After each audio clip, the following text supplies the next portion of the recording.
नमस्कार दोस्तों, इस वीडियो में हम बात करने वाले हैं SEPC लिमिटेड के बारे में। स्टॉक 13.40 के प्राइस पे ट्रेड कर रहा है। मार्केट में आज 1.59% का अप मूव मिला था। मार्केट कैप 2600 करोड़ के आसपास है। स्टॉक का पे इंडस्ट्री भी से काफ़ी ऊपर है। ग्रोथ एडजस्टेड पी रेशो काफ़ी अच्छे पॉइंट पे है। स्टॉक 50 एंड 200 दोनों DMA से नीचे है एंड पी रेशो 1 ईयर के टाइम स्पेंड पे देखे तो मीडियन से काफ़ी नीचे है और वो होना थोड़ा सा जायज़ भी था क्योंकि राइट इशू का पीरियड था तो वो थोड़ा सा नीचे जाना ही था। अभी के लिए देखें तो कोई शेयर होल्डिंग पैटर्न की न्यूज़ नहीं है, तो वही है सेम मार्च का ही। अभी क्वार्टर एंड होने वाला है कुछ ही दिनों में, तो तब न्यूज़ आएगी शेयर होल्डिंग पैटर्न की। अभी के लिए थोड़ा सा डाइल्यूट भी होगा मुझे लगता है प्रमोटर्स का शेयर होल्डिंग, क्योंकि राइट इशू आया है तो डाइल्यूट होना बनता भी है। लेट्स सी अब कैसे कैसे आता है। अभी के लिए अगर देखें तो हमारा स्टॉक जो है वो चल रहा था एक रेंज में, और वो रेंज थी कुछ इस पॉइंट पे।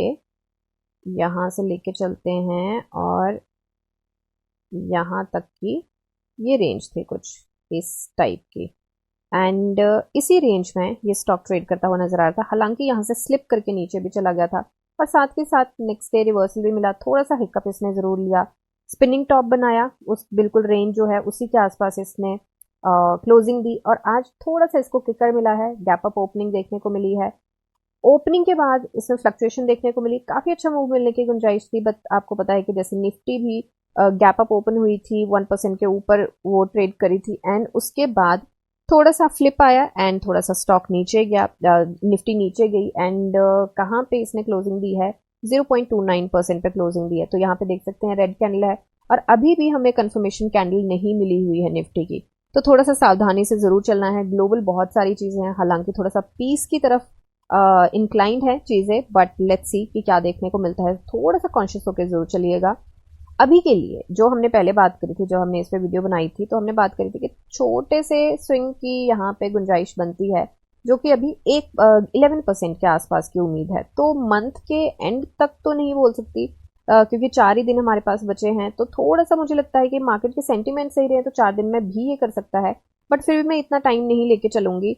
फिर भी हम लेके चलते हैं, अगर कोई छुट्टी नहीं आती है तो मुझे लगता है कि 4 तारीख का टाइम तो हम लेके चलेंगे, सो दैट कि हमें 8 दिन तो कम से कम मिले और उसमें टुक टुक करके वापसी ले। अब यहाँ पे वापसी का इसका एक और रीजन भी, सबसे पहले तो ये अपनी रेंज पे था तो इसी रेंज में घूम रहा है, तो वापसी का एक ये रीजन है।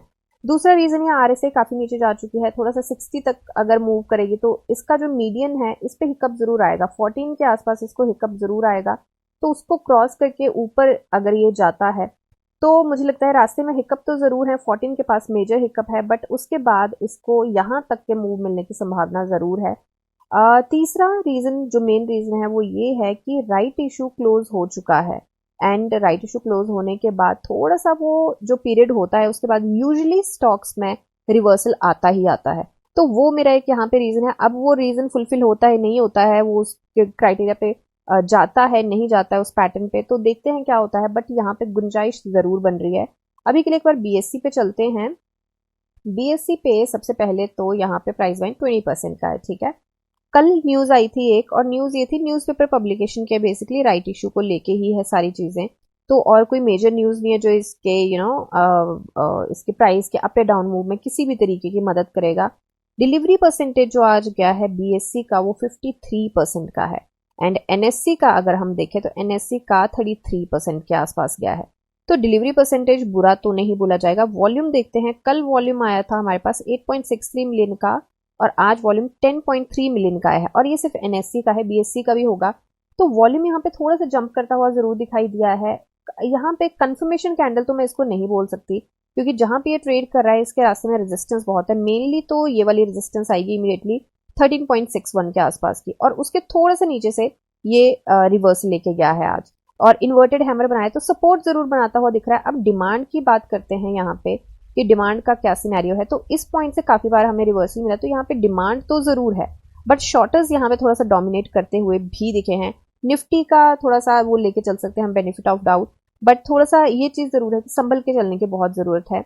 अभी के लिए बॉलिंजर बैंड देखिए 20 डे सिंपल मूविंग एवरेज से तो नीचे है क्योंकि राइट इशू का पीरियड था, ये नीचे चल रहा था।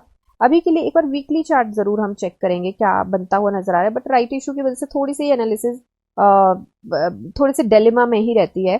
तो अभी के लिए इस वीक की बात करें तो 1.59% का अभी तक हमें मूव मिला है और वीकली जो आरएसआई है काफी ज्यादा डाउन है। तो वीकली आरएसआई के पास भी बहुत हेडरूम है। मंथली आरएसआई एक बार देखते हैं। मंथली आरएसआई की बात करें वो भी बहुत डाउन है। तो अभी के लिए थोड़ा सा संभल के जरूर चलने की कोशिश करेंगे, क्योंकि सेटअप ऐसा कुछ अभी हमारे पास है नहीं। और दूसरा राइट इशू की वजह से वैसे ही चीजें डिलेमा में आ जाती हैं। तो अभी के लिए संभल के जरूर चलें। रिस्क फैक्टर बहुत है, बट मुझे लगता है कि साथ के साथ ये मूव मिलने की गुंजाइश भी है। अब टाइम पीरियड तो ऑफ कोर्स नहीं डिसाइडेड, बट हम 4 जुलाई तक का लेके चलेंगे। तो अभी के लिए कोई न्यूज नहीं है, कोई कुछ नहीं है। तो अभी के लिए इतनी ही एनालिसिस है, कोई बाई सेल होल्ड की रिकमेंडेशन नहीं है। मिलते हैं नेक्स्ट वीडियो में, तब तक के लिए शुक्रिया एंड हैप्पी इन्वेस्टिंग।